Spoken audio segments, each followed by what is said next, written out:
जय हिंद, नमस्कार। परीक्षा के लिए इम्पोर्टेंट जो टॉपिक है अगला चरण में हम किछु साइंस से रिलेटेड जो है से चीज मेन मेन चीज अपडेट करे चाहे छी।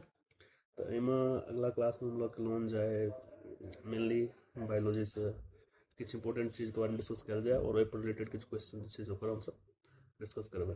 तो अपना सब जे छै से आज जे छै से ब्रेन के बारे में मतलब कोशिश करबै जाने के जो एक इम्पोर्टेंट चीज एग्जाम में बहुत बार आयल गेलै। तो मस्तिष्क से रिलेटेड जे छै से अहाँके जे भी चीज हेतै तो ओकरा जे छै से बढ़िया से डिस्कस करब और ऐसे इम्पोर्टेंट जो क्वेश्चन छै से अपना सब डिस्कस करै छी। तो एक मूलभूत जानकारी जो मतलब किछु किछु इम्पोर्टेंट जानकारी छै वो देखल जाए तो मस्तिष्क जो अध्ययन जो छै से ओकरा की कहल जाइ छै तऽ अहाँके ईईजी यानी कि इलेक्ट्रोइंसेफ्लोग्राफी बतल गेलै एहि बारे में। मस्तिष्क अध्ययन के इलेक्ट्रोइंसेफ्लोग्राफी कहल जाइ छै या पीईटी पॉजिट्रॉन इमिशन टोमोग्राफी। तो ई मतलब एग्जाम में पूछ सकै छै जे मस्तिष्क अध्ययन की कहल जाइ छै इलेक्ट्रोइंसेफ्लोग्राफी और अहाँके पीईटी हो गेलै पॉजिट्रॉन इमिशन टोमोग्राफी। तो एहिमे अहाँके इम्पोर्टेंट भऽ गेल एते याद नहीं रहत तो ईजी और पीईटी दुनू में से किछु ऑप्शन आबि सकै छै। अब देखियो अपन जे छै से मस्तिष्क जे माइंड के जे मतलब अथी छै भार होइ छै वो औसतन भार जे छै से अहाँके 1350 ग्राम जे छै से बतायल गेलै हँ अहाँके एवरेज ऑन एवरेज, जबकि अहाँके ई जे 1250 ग्राम होइ छै कईमे होइ छै फीमेल में होइ छै अहाँके और 1450 ग्राम के आसपास जे छै से मेल में होइ छै, ठीक ना। तो फीमेल और मेल दोनों के एवरेज कऽ के 1350 ग्राम जे छै से बतायल गेलै हँ, ठीक छै ने, एवरेज ऑन एवरेज। लेकिन रेंज अहाँ मानि सकै छी जे मानव के जे मस्तिष्क छै 1250 ग्राम से लेकर 1450 ग्राम के आसपास होइ छै। अब अपन आयतन के बात करै छी, आयतन 1600 ml के आसपास जे छै से दिमाग के मस्तिष्क के आयतन छै। और लिंग अनुपात बुझले अछि, महिला के जे मस्तिष्क छै से अहाँके 1250 ग्राम के आसपास होइ छै, जेकि पुरुष के जे अहाँके भार छै मतलब वजन मस्तिष्क के 1450 ग्राम तो ओहिसँ कम होइ छै। अब ठीक छै, किछु अहाँके इम्पोर्टेंट जे छै से मतलब जानवर के दिमाग के बारे में मस्तिष्क के बारे में बात करिए तो सबसे भारी मस्तिष्क छै 910 किलो के आसपास होइ छै अहाँके व्हेल के, ठीक ना। अहाँके व्हेल के जे छै से अहाँके 910 किलो के आसपास ब्लू व्हेल जे छै ओकर मस्तिष्क अहाँके होइ छै। और सबसे हल्का जे छै से श्रू मॉस मतलब चूहा श्रू मॉस जे छै तकर 30 ग्राम के आसपास जे छै से अहाँके अथी भेलै मस्तिष्क भार होइ छै। और हाथी के जे छै से 4 से 5 किलो के आसपास हाथी के अहाँके मस्तिष्क वजन छै। अब देखियौ मस्तिष्क के जे सुरक्षा जे छै से खोपड़ी करै छै, स्कुल जे अपना सबके स्क्रीन के नीचा में जे होइ छै से अहाँके खोपड़ी भेलै। एकर देखल जाए तऽ डायग्राम बनायल जाए, जेना मानि लिअ ई जेना कपाल भऽ गेलै अहाँके, तऽ कपाल के ऊपर में एगो की होइ छै पहले एगो परत होइ छै अहाँके स्किन के चमड़ा के, ठीक छै। और यहाँ में छै से बाल भऽ गेल जे अहाँके स्किन में रहै छै। तऽ ई भऽ गेलै अहाँके बाल। और ई ब्लैक वाला जे भए गेलै से अहाँके भऽ गेल स्किन।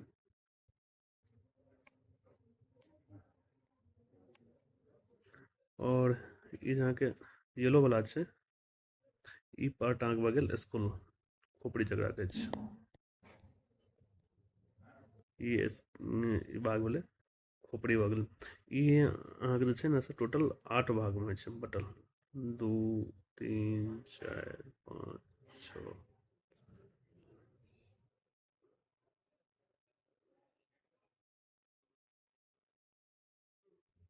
1 2 3 4 1 2 3 4 5 6 7 एगो मानि लिअ 8 बार एक टोटल में 8 गो हड्डी है, ठीक ना। तो खोपड़ी में जे छै से अहाँके हड्डी के संख्या 8 होइ छै, जे एतऽ लिखल अछि खोपड़ी में 8 गो हड्डी होइ छै। ई खोपड़ी में अहाँके 8 गो हड्डी छै, ठीक है। और एकर काम छै अहाँके मस्तिष्क सुरक्षा केनाइ, बुझि गेलियै। आब जे छै से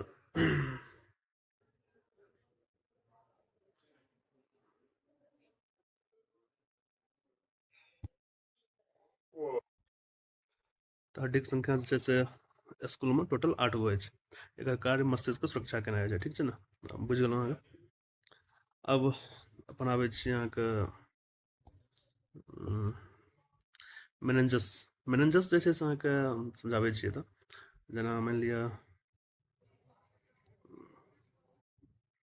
ई खोपड़ी भऽ गेलै ने, तऽ खोपड़ीके नीचाँमे जेना मानि लिअ एगो ई परत छै, खोपड़ीके नीचाँमे भी परत होइ छै, ठीक छै ने।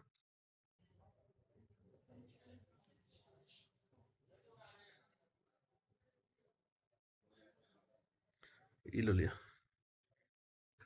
अब एहिमे छै से अहाँके एना एना कऽ कऽ ई मेनेंजस भेलै। और एहिमे एगो अहाँके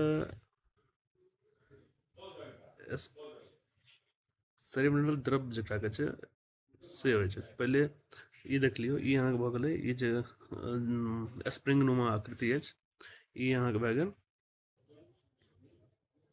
मेनेंजस।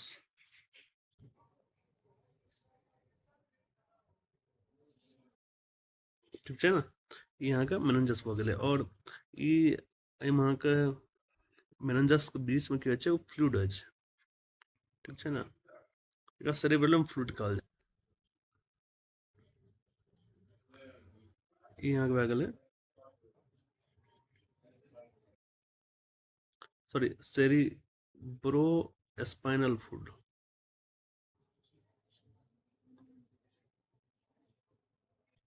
सेरिब्रोस्पाइनल द्रव्य कहि सकै छी एकरा। तऽ तक समझ गेलियै। आब चलू अपन आबै छी पर। मेनेंजस के जे छै से 3 गो परत होइ छै टोटल, जकरा अहाँके जे बाहरी मेनेंजस जेना ई मेनेंजस भऽ गेलै, तऽ मेनेंजसके 3 परत भऽ गेलै, ठीक छै ने। जे बाहरी परत भऽ जाइ छै ओकरा कहल जाइ छै ड्यूरामीटर। मध्यवला जे भऽ गेल ओकर नाम भऽ गेलै अहाँके एक्टिनॉइड, मध्य परत जकरा कहै छै। और जे सबसँ निचलका होइ छै ओ पायामीटर। और देखियौ एहिमे मतलब एना देख लियौ, अगर ई 3 परत हेतै ने, अहाँके दोसर कलरसँ देखा दै छी। अगर ये 3 कलर भेलै तऽ 1 2 और 3, तऽ ई जे फर्स्ट भऽ गेलै बाहरी लेटर, बाहरी परत भऽ गेलै जे ऊपरसँ, ओ अहाँके ड्यूरामीटर। और ई बीचवला जे भऽ गेलै से अहाँके एक्टिनॉइड भऽ गेलै मध्य परत, और सबसँ नीचाँवला पायामीटर। आब जे मस्तिष्क छै से एकरा बीचमे अहाँके की होइ छै, अहाँके मस्तिष्क होइ छै, ठीक ने, एहिके नीचाँमे, ठीक छै ने, एहि चीजके। तऽ एहि मेनेंजस परतके नीचाँमे जे छै से अहाँके मस्तिष्क रहै छै, जे सुरक्षित, मतलब कए गो लेयर भऽ गेलै देखियौ अहाँके। पहिल तऽ स्किन भऽ गेल, तकर बाद जे छै से अहाँके सॉरी, पहिले तऽ बाल भऽ गेलै, बालके बाद स्किन भऽ गेलै, स्किनके बाद अहाँके खोपड़ी भऽ गेलै, और खोपड़ीके बाद जे छै से अहाँके मेनेंजस भऽ गेलै। आ मेनेंजसके नीचाँमे जे छै से अहाँके मस्तिष्क पायल जाइ छै। तऽ मेनेंजस 3 परत भऽ गेलै। आब अपना सब अगिला पर आबू। अब देखियौ मस्तिष्क जे छै से ई सेरेब्रल फ्लूइडके बारेमे बताइए देलहुँ। सेरिब्रोस्पाइनल फ्लूइड जे होइ छै अहाँके मेनेंजस जे छै ने ओहिके बीचमे पायल जाइ छै। देखियौ मस्तिष्क जे मस्तिष्क और मेरुदंडक सुरक्षा प्रदान करै छै, ठीक छै ने, सेरेब्रल फ्लूइड। आब अहाँ मस्तिष्क संरचनाके बारेमे बात करल जाइ छै। मस्तिष्क जे छै से मुख्यतः अहाँके 3 भागमे बाँटल गेलै हन, अग्र मस्तिष्क अहाँके, और जकरा अग्र मस्तिष्क भऽ गेल, तकर बाद अहाँके की कहै छै मध्य मस्तिष्क जकरा कहल जाइ छै, और पश्च मस्तिष्क। अब एकरा जे छै से अहाँके हम एगो इमेजके तौर हम दर्शा रहलहुँ हन, कतऽ गेलै, ठीक छै ने। तऽ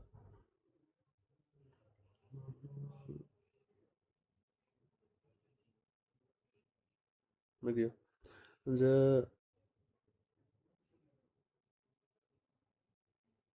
एहिमे अगर देखल जाय तऽ अहाँके ई फ्रंटल लोब जे आबि रहल यऽ, जे मतलब अग्र मस्तिष्क जकरा कहै छियै। तऽ अग्र मस्तिष्क ई भाग भऽ गेलै, ठीक छै ने। एहिमे अहाँके फ्रंटल लोब आबि जाइ छै, पेरिटल लोब आबि गेलै, लिम्बिक लोब आबि गेलै, ऑसिपिटल लोब आबि गेलै। तऽ ई सब अहाँके जे छै से अग्र मस्तिष्कके भाग भऽ गेलै, ठीक छै। और अहाँके ई सेरिबेलम जे भऽ गेल, ई पश्च मस्तिष्कमे आबि जाइ छै, बुझलियै ने। तऽ इहो ई भाग जहाँ भए गेल, ई फ्रंट मतलब अग्रे मस्तिष्कमे पूरा आबै छै, ई पूरा बड़ा भाग। तऽ अग्र मस्तिष्क, मध्य मस्तिष्क और पश्च मस्तिष्क, ठीक छै। तऽ आब देखल जाय अहाँके अग्र मस्तिष्क जे छै से कोन कोन भाग मतलब भेलै। तऽ सेरिब्रम, सेरिब्रम जे छै से अहाँके अग्र मस्तिष्कमे आबै छै। तकरा जेना अग्र मस्तिष्क भऽ गेलै ने, तऽ एहिमे अहाँके एगो सेरिब्रम भए गेलै और डायसेफ्लॉन आबि जाइ छै। तऽ मानि ली दू डायसेफ्लॉनमे अहाँके हाइपोथैलेमस आबि गेलै, पिनियल ग्लैंड सब आबै छै। तकरा आगू बात करबै।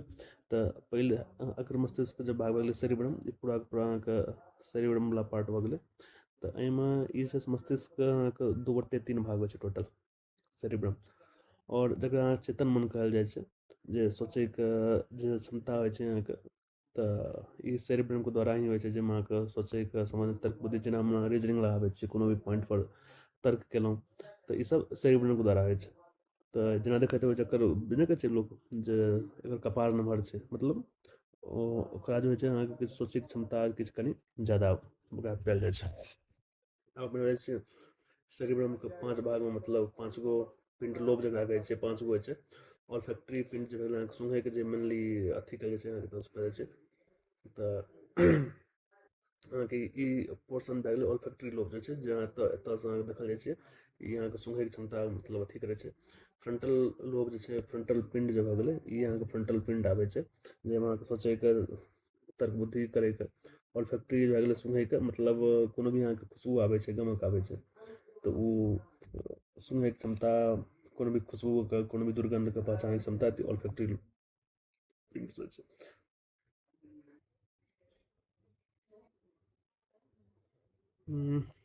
एगो चीजके लेल माफी मांगब, जे ई ऑसिपिटल लोब जे छै, ई अहाँके जे छै से देखैके क्षमता, मतलब जेना हम देखै छियै कोनो चीजके, ओहिके लेल यूज होइ छै ऑसिपिटल लोब। और जब हम ऑल्फैक्टरी लोब पिंडके बारेमे बात करूँ, तऽ ऑल्फैक्टरी पिंड सुँघैके काम तऽ करै छै, लेकिन ई एकर स्थान जे छै अहाँके, ई हाइपोथैलेमस जे छै, एहिके आसपास, मतलब डायसेफ्लॉनके जे पोजिशन छै, तऽ एहिके आसपास जे छै से अहाँके ऑल्फैक्टरी लोब छै, जस्ट हाइपोथैलेमसके बगलमे। तऽ टेम्पोरल लोब और एकर बगलमे अहाँके एतऽ एहिके आसपास जे छै से अहाँके ऑल्फैक्टरी लोब।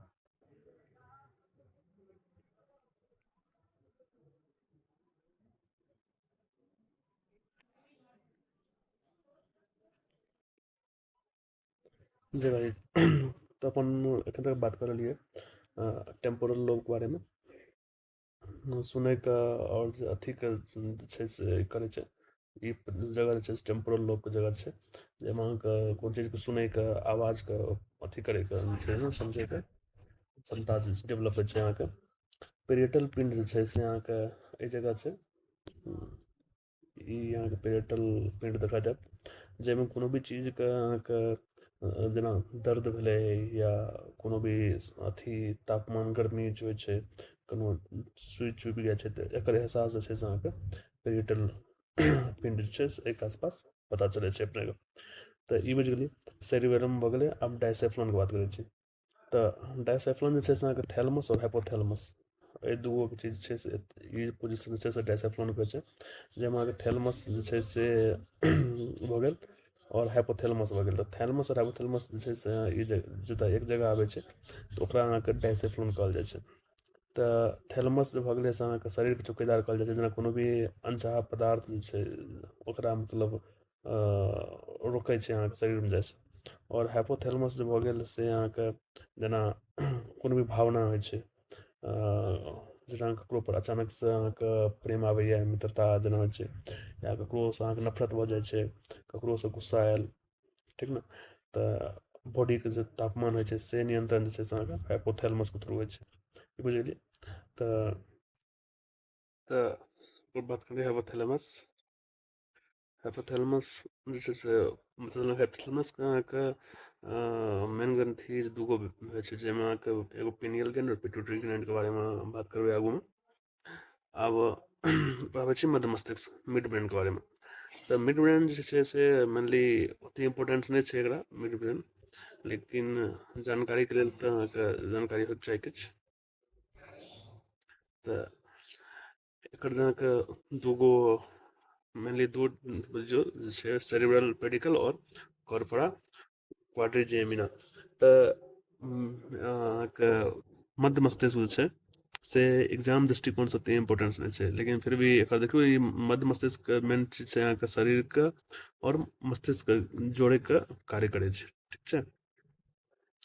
आब अपन आबि जाइ छियै दोसर अथी पर। हाँ, मध्य मस्तिष्क के कार्य छै जे देखै सुनै और समझैके नियंत्रण सेहो करै छै।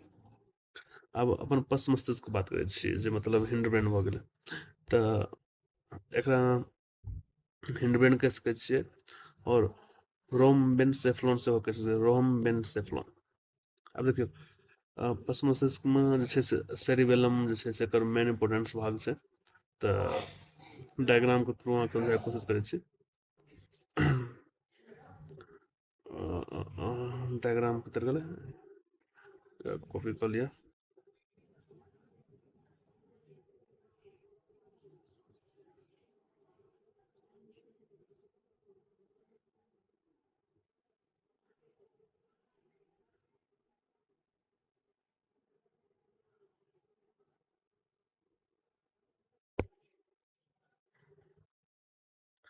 तऽ अहाँके बतेलहुँ सेरिब्रम जे छै से ई वाला पार्ट भेलै मेनली। तऽ जे अहाँके पश्च मस्तिष्क मस्तिष्क जेना मानि लिअ कपाल छै कोनो भी आदमीके, तऽ एकर ई निचलका भाग पिछलका भाग होइ छै जकरा पश्च मस्तिष्क कहल जाइ छै। जे मूवी रहै जाहिमे अहाँके अखनी देवल कहने रहै पिछला मस्तिष्क पर मतलब नहि मारै लए, किएकि पाछू दिमागके मतलब मस्तिष्क पाछू नहि मारै लए, किएकि एतऽ जे छै से अहाँके मेन चीज सोचै समझैके क्षमता छै से अहाँके बहुत असर पड़ै छै। मूवीके डायलॉग रहै। तऽ सेरिबेलम जे छै से अहाँके ई भऽ गेलै।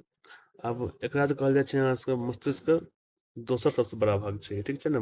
जे सबसँ बड़का भाग कोन भेलै, अग्र मस्तिष्क भेलै, जे अहाँके दू गोटे तीन भाग होइ छै। और ई भऽ गेलै अहाँके पश्च मस्तिष्क जे भेलै से, ओहिके बाद जे छै से सबसँ नम्बर चीज छै एकरा अचेतन मन और लघु मस्तिष्क। जेना मानि लिअ अहाँ कखनो कखनो की होइ छै जे कोनो सपना देखै छियै, किया देखै छियै, कियाकि दिनमे कोनो भी कार्रवाई करै छियै, कोनो भी कार्य करै छियै, तऽ ओ अहाँके पश्च मस्तिष्कमे शॉर्ट टाइमके लेल ओतऽ एवेलेबल रहै छै, जे अहाँके सपनामे फेरो बार बार आबै छै। तऽ कखनो भी कोनो भी चीज होइ छै जे अहाँके पूरा याद नहि रहत, लेकिन अहाँके मस्तिष्कमे चलैत रहत। ओकर नाम ई रहैए पर हमरा मतलब जानै छियै एहि टाइपके। एकरा अहाँके ड्रीम बॉक्स और मेमोरी बॉक्स सेहो कहल जाइ छै, बुझलियै ने। और देजावुक घटना, देजावु मतलब भऽ गेलै कि एहन कोनो घटना जेना लागै छै जे पहिले हमरा कतहु देखने छियै, ठीक छै ने। या एहि जगहके हम पहिले कतहु हम गेल छियै, जबकि अहाँ ओतऽ गेल नहि छियै, ओहि आदमीसँ अहाँ केओ मिलल नहि छियै, लेकिन अहाँके लागत जे हम एहि चीजके देखने छियै, तऽ ओकरा जे छै से देजावु घटना कहल जाइ छै। जेना कोनो व्यक्तिके अहाँके लागत हम ओकरा पहचानै छियै, कहियो हमरा मिलल रहै, लेकिन अहाँ एक्चुअलीमे ओकरासँ नहि मिललियै, लेकिन अहाँके लागि रहल यऽ जे हम मिलल छी। या हम कोनो शहरमे कोनो जगहपर मतलब एहि टाइपके अहाँके लागत जे हम ओकरा कतहु देखने छियै, इस बारेमे एकरे देजावु घटना कहल जाइ छै। सेरिब्रम जे छै से कोनो भी ऐच्छिक क्रिया जे होइ छै ओकरा नियंत्रण करै छै। जेना अहाँके मानि लिअ आँखिके मूवमेंट करैके यऽ, हाथ मूवमेंट करैके यऽ, की बाजैके यऽ नहि बाजैके यऽ, तऽ एकर नियंत्रण जे छै से अहाँके ऐच्छिक क्रिया जे भऽ गेलै, एकर नियंत्रण जे छै से अहाँके सेरिबेलमके थ्रू होइ छै। आब पश्च मस्तिष्कके दोसर भाग भऽ जाइ छै पोन्स बेरोली। जे पोन्स बेरोली ई वाला पार्ट छै अहाँके पोन्स बेरोली कहल जाइ छै। ई की करै छै जे आवाजके पहचान करै छै। जेना मानि लिअ अहाँ देखैत हेबै जे कखनो अहाँके माताजी या पिताजी कोनो चीज बाजै छथि दूरसँ, तऽ अहाँ हुनका देख नहि रहलियै, लेकिन पहचानि जाइ छियै जे मतलब ई आवाज कतयसँ आबि रहलै हन, ककर आवाज छियै, हमर भायके छियै या बहिनके छियै या माताके छियै, या कोनो कुत्ताके आवाज छियै, या कोनो गायके आवाज छियै। तऽ ओ आवाज पहचानैके क्षमता और आवाज कहाँसँ आबि रहलै हँ, पता ने डिस्टेंस लगा छै, दूरसँ आवाज आबै छै तऽ आदमी पहचानै छै जे आवाज दूरसँ आबि रहलै, नजदीकके आवाज छै तऽ नजदीकके आवाज। तऽ ई फोन्स बेरोलीके वजहसँ होइ छै, बुझलियै ने। और पोन्स वेरुली जे छै तंत्रिकाक बीच की कहै छै संचारके माध्यम करै छै, मतलब कोनो कम्युनिकेशन जे छै मतलब बॉडीमे कोनो भी चीजके इन्फॉर्मेशन पहुँचाबैके छै तऽ पोन्स वेरुली जे छै से ओकर तंत्रिका बीच संचारके माध्यमके अथी करै छै। आब अगिला भऽ गेल मॉड्यूला ओब्लंगेटा, ठीक छै ने। तऽ मॉड्यूला ओब्लंगेटा जे छै से अहाँके अनैच्छिक क्रिया भए गेलै, जेना अहाँके की कहै छियै पलक झपकैए, एगो छै एक बंद केनाइ खोलनाइ, एगो पलक झपकनाइ होइ छै, या कखनो अहाँके छींक आबि जाइए, कखनो जे छै से अहाँके की कहै छै ओकरा उबासी आबि जाइ छै, तऽ ई सब अनैच्छिक क्रिया भऽ गेलै, ठीक छै ने। तऽ एकरा नियंत्रण के करै छै मेडुला ओब्लंगेटा, ठीक छै, बुझि गेलियै ने। और तऽ एखन अपना सब जे छै से मस्तिष्कके बारेमे की केलियै, अगर मस्तिष्क बात कऽ लेलियै, ठीक छै, मध्यके बात भऽ गेलै, और मस्तिष्क सेहो बात भऽ गेलै। आब जे छै से अहाँके हम कहने रहौं जे महत्वपूर्ण ग्रंथि मतलब पिट्यूटरी ग्लैंड के बारे में बात केने रही, जाहिमे अहाँके पिट्यूटरी ग्लैंड मतलब हाइपोथैलेमस की जे छै से अहाँके भाग छै पिट्यूटरी ग्लैंड और पिनियल ग्लैंड, ठीक छै ने। तऽ पिट्यूटरी ग्लैंड के मास्टर ग्रंथि कहल जाइ छै, कियाकि जे छै से टोटल 13 गो हार्मोन स्रावित करै छै, बुझलियै, जाहिमे ऑक्सीटोसिन, ग्रोथ हार्मोन, बहुत सारा हार्मोन छै। तऽ सब ग्रंथिके नियंत्रण करै छै पिट्यूटरी ग्लैंड। तऽ अहाँके पिट्यूटरी ग्लैंड छै से ई हाइपोथैलेमस भऽ गेलै, तऽ हाइपोथैलेमसके पासमे जे पूरा हाइपोथैलेमस भऽ गेलै, तऽ एहिमे जे छै से अहाँके एतऽ जे छै से अहाँके पिट्यूटरी ग्लैंड देखाइए। तऽ ई पिट्यूटरी ग्लैंड जे भऽ गेलै से अहाँके सारा जे ग्रंथि छै मानवके, तऽ ओहि ग्रंथिके नियंत्रण करै छै, बुझलियै ने। अब देखियौ पिनियल ग्लैंड, ई पिनियल ग्लैंड कहल जाइ छै बायोलॉजिकल क्लॉक और तीसरी आंख, बुझलियै ने। बायोलॉजिकल क्लॉक और तीसरी आंख कहैके मतलब भेलै जे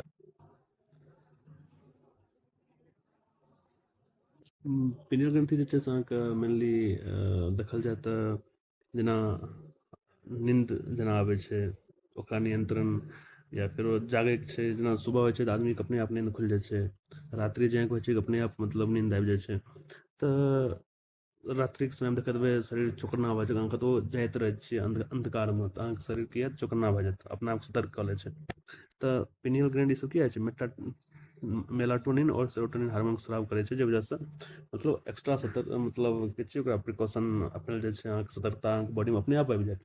कोनो अन्धकारमे जेबै तऽ अहाँके जे छै से कोनो चीजके आभास हैत, मतलब हल्का सा भी कतहु खटखट होइ छै तऽ बॉडी सतर्क भऽ जाइ छै। तऽ एकर तीसरी आंख इएह कहल गेलै जे शरीरके जे भी कार्रवाई होइ छै से स्वतः मतलब अपने आप अहाँके सुबह के साथ शरीरमे ऊर्जा मतलब आबि जायत, और रात्रिके साथ ही मतलब कहै छै थकान टाइपके महसूस हैत, नींद आबऽ लागत। तऽ ई सब चीज छै से पिनियल ग्रंथि जे छै से अहाँके ओकरा रेगुलेट करै छै। आब आबै छी अपन पिनियलके बाद अगिला चीज, अगिला किछु महत्वपूर्ण संरचनाके बारेमे बात करै छै, जेना मतलब कॉर्पस कोलोसम। तऽ कॉर्पस कोलोसम जे छै से जेना मानि लिअ मस्तिष्क भऽ गेलै, ठीक छै, मस्तिष्क दू भागमे बाँटि देलियै, तऽ ई अहाँके भए गेलै लेफ्ट मस्तिष्क, ई भए गेलै अहाँके राइट मस्तिष्क, ठीक छै ने। तऽ एहिके बीचके भाग छै, ठीक छै ने, दायाँ मस्तिष्क और बायाँ मस्तिष्कके बीचके भाग छै दुनू गोलार्धके, तऽ एकरा कहल जाइ छै कॉर्पस कोलोसम, ठीक बुझि गेलियै ने। तऽ ई भाग भऽ गेलै अहाँके कॉर्पस कोलोसम, एकरा बिजली कटि गेलै हन तऽ कॉर्पस कैलोसम, बुझि गेलियै। आब देखियौ गैरस जेना मस्तिष्क जे भेलै, मस्तिष्क जे संरचना होइ छै से मतलब किछु एहि टाइपके होइ छै ने, उभरी हुई संरचना। तऽ ई जे छै से उभरी हुई परत जे छै, जेना अहाँके डायग्राम देखाबैके कोशिश करै छी, ई अहाँके जे उभरी हुई संरचना नजर आबैए ने, ई ऊपर नीचाँ भेल छै, एकरा कहल जाइ छै अहाँके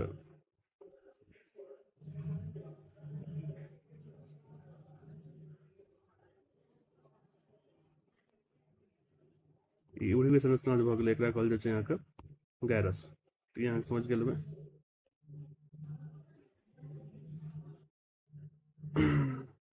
देखियौ सल्कस भऽ गेलै मस्तिष्क खाँचाके जे गड्ढा भऽ गेलै ओकरा सल्कस कहै छै, देख लियौ इस टाइप जे छै अहाँके पोर्सन जे मतलब जेना मानि लिअ ई एना एना भेलै, तऽ ई जे पूरा संरचना भए गेलै ई तऽ अहाँके गैरस भऽ गेलै पूरा पूरा, ई खुदरीवला छै। लेकिन ई जे अहाँके बीचमे जे गड्ढा भऽ गेलै, ई अहाँके उठल छै, ई गड्ढा छै, तऽ ई अहाँके गड्ढा नजर आबि रहल हेतै एहिमे, तऽ एहि चीजके कहल जाइ छै अहाँके सल्कस, बुझलियै ने। देखियौ किछु मस्तिष्क संबंधी रोग के बारे में अपन बात कऽ लै छियै, जेना मेनिंजाइटिस भऽ गेलै, जे अहाँके जीवाणु और विषाणु के कारण होइ छै, संक्रमण कारण होइ छै, जाहिमे अहाँके मेनिंजस परत जे परत बतेने रहौं अहाँके, मतलब खोपड़ी के नीचा में जे होइ छै परत, ठीक छै ने, जे 3 पार्ट में रहै, तऽ ओहि परत के जे छै से अहाँके इफेक्ट करै छै, तऽ जेकरा मेनिंजाइटिस होइ छै। और देखियौ पार्किंसन रोग जे भऽ गेलै एगो अगिला पार्ट छै, जे तंत्रिका कोशिका के मतलब जे छै से एखन तंत्रिका के बारे में नहीं पढ़ेलहुँ, मतलब एहि बारे में डिस्कस नहीं केलियै, तऽ तंत्रिका कोशिका में क्षय हुअ लागै छै, जाहि वजह से पार्किंसन रोग मतलब होइ छै। एकर प्रभाव भए गेलै मस्तिष्क कुछ हिस्सा मतलब काम नहीं करै छै। आब होइ छै सिर दर्द, मतलब सिर दर्द भए गेलै सामान्य समस्या छै, मतलब हमेशा देखैत हेबै हेडेक आबै छै, तऽ ई बहुत सारा रीजन होइ छै।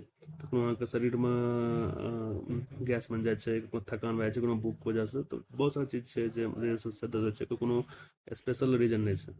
आबै छै अल्जाइमर रोग, एकरा की कहि सकै छियै कि आदमी जे छै से याददाश्त अपन भूलि जाइ छै, तऽ याददाश्त में कमी आबि जाइ छै, तऽ एकरा भूलैके बीमारी कहल जाइ छै, ठीक ने। तऽ अल्जाइमर रोग छै से एहि वजह से होइ छै, जाहिमे अहाँके मस्तिष्क जे छै से पार्ट जे छै से मतलब ओतेक जे छै से सही से काम नहीं करै छै, जाहि वजह से स्मृति संज्ञानात्मक क्षमता जे छै से कमी आबि जाइ छै, भूलैके बीमारी जकरा कहल जा सकैए। अगिला भऽ गेलै अहाँके डिसलेक्सिया, तऽ डिसलेक्सिया भऽ छै अहाँके, जाहिमे आदमी छै से अक्षरके पहचान करैमे, जेना मानि लिअ ई अक्षर छै, अगर या कोनो भी चीज छै पढ़ैके, जेना 1 2 3 4, तऽ ओहिमे आदमीके लागै छै जे हम 3 पढ़लियै, लेकिन ओ पढ़ि दै छै 4, बाजि दै छै 4, तऽ अक्षरके पहचान मतलब नहि भए पाबै छै, या कोनो भी चीजके जे छै से अहाँके बाजैके मतलब ओ अपना अहाँ देखैत हेबै जे अपना अन्दरमे कोनो अपनो सब भऽ जाइ छै, जे बाजैके रहै छै, माइंडमे किछु चलै छै किछु, और बाजि दै छै किछु, लेकिन जेकरा डिसलेक्सिया रहै छै ओकरामे हमेशा ई प्रॉब्लम रहै छै, अक्षरके पहचान करैमे दिक्कत भए जाइ छै, तऽ ई सब चीज जे छै से अहाँके डिसलेक्सियामे आबै छै। आब देखियौ परीक्षा लेल जे महत्वपूर्ण डाटा छै, ओ डाटाके अपन एक बार डिस्कस कऽ लै छियै, तऽ औसत भार जे मस्तिष्क होइ छै लगभग 1350 ग्राम के आसपास मानल गेलै हन, आयतन 1600 ml के, खोपड़ी के हड्डी जो छै मतलब जे बाल के नीचा में चमड़ा मतलब होइ छै, स्किन के नीचा में अहाँके खोपड़ी पायल जाइ छै, तऽ एकर स्कुल जगह रहै छै, तऽ 8 गो मतलब टोटल हड्डी पायल जाइ छै। मेनिंजस परत ओहिके नीचा में होइ छै, जाहिमे अहाँके 3 गो परत होइ छै, सेरिब्रम जे छै ओकर 5 गो लोब, 5 गो पिंड भेलै हन, और पिट्यूटरी हार्मोन छै से ओहिमे मेनली 13 गो मतलब हार्मोन कुक करै छै, अहाँके साबित करै छै। आब किछु किछु नाम जे छै जे सब अथी केलियै हन, तऽ एग्जाममे एतऽ क्वेश्चन आबै छै, सेरिब्रम जकरा चेतन मन प्रमस्तिष्क कहै छियै, ठीक ने। और सेरिबेलम भए गेलै अहाँके अचेतन मन लघु मस्तिष्क, सेरिबेलम अहाँके मतलब अग्र मस्तिष्क भाग भऽ गेलै, और सेरिबेलम भए गेलै पश्च मस्तिष्क भाग। अचेतन मन लघु मस्तिष्क कहि सकै छियै, ड्रीम बॉक्स कहि सकै छियै, मेमोरी बॉक्स, जे भी कहि से कहि सकै छियै। थैलेमस भऽ गेलै शरीरके चौकीदार भऽ गेलै, जे अनचाह मतलब शरीरमे कोनो भी अवांछनीय पदार्थ जाइ छै तऽ ओकरा रोकैके लेल मतलब ओ कमांड करै छै, थैलेमस कहै छै, शरीरके चौकीदार कहै छै। पिट्यूटरी ग्रैंड अहाँके मास्टर ग्रंथि भऽ गेलै, जे टोटल 13 गो अथी छै जे हार्मोन स्रावित होइ छै, ओकर मतलब रेगुलेट करै छै। पिनियल भऽ गेलै अहाँके बायोलॉजिकल क्लॉक, तीसरी आँख, जे मतलब बुझि गेलियै जे शरीर नींद आबैके छै, कखन जागैके छै, कखन अहाँके शरीरके जेना कोनो अहाँके लागत जे एक्स्ट्रा बॉडी जे छै से सेंसेशन आबि जाइ छै, तऽ एहि टाइपके जे छै से एकरा पिनियल ग्लैंडके नियंत्रित करै छै, एकरा बायोलॉजिकल क्लॉक कहल जाइ छै, ठीक छै ने। सेरिब्रम जे छै से अहाँके सोचै क्षमता ऐच्छिक जे कार्य करै छै, ओहि चीजके लेल जे छै से अहाँके सेरिब्रम जिम्मेवार छै। आ प्रमुख कार्य देखियौ ई सेरिब्रमके भाग छियै फ्रंटल लोब, जे सोचैके क्षमता, तर्क करैके क्षमता अहाँके डेवलप करै छै। टेम्पोरल छै सुनै समझैके क्षमता डेवलप करै छै। पेरिटल भऽ गेल संवेदना भऽ गेलै, ओहि चीजके लेल छै।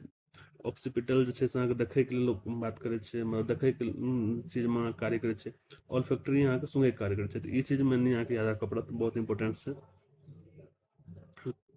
तऽ ई जे छै से अहाँके मस्तिष्क जे छै से हम एगो पूरा वीडियोमे कवर केलहुँ, और एहिसँ रिलेटेड किछु क्वेश्चन जे छै से हम अहाँके आनब, तऽ ई क्लास किछु लम्बा भऽ गेलै, लगभग 30-35 मिनटके आसपास, तऽ क्लासके एखन ई चीजके ई इंपॉर्टेंट हम डिस्कस केलहुँ ने, 50 गो कमसँ कम छै से हम अहाँके MCQ जे छै से आनब, जे क्वेश्चन पूछल गेलै बहुत सारा एग्जाममे, तऽ एहि चीजके डिस्कस हम अगिला क्लासमे अगिला वीडियोमे करब।